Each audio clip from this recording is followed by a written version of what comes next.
కొంచెం జరగండి కొంచెం జరగండి కొంచెం జరగండి. ఇప్పుడు ఒకసారి చూస్తే బాధ చేస్తుంది. 5 సంవత్సరాలు గణేష్ ఉత్సవాలు కూడా చేసుకోలేకపోయారు.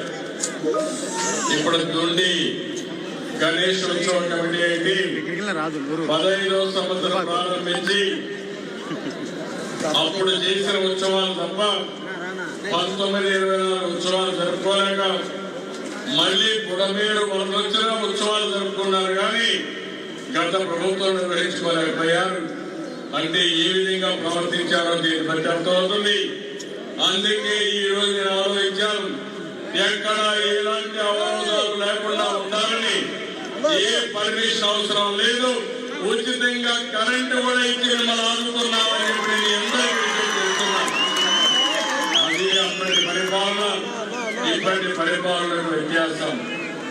దొంగతనంగా గణేశుడికి దండం పెట్టి మీరు చేసిన పాపాలు మాఫీ కావని మరొకసారి హెచ్చరిస్తున్నా.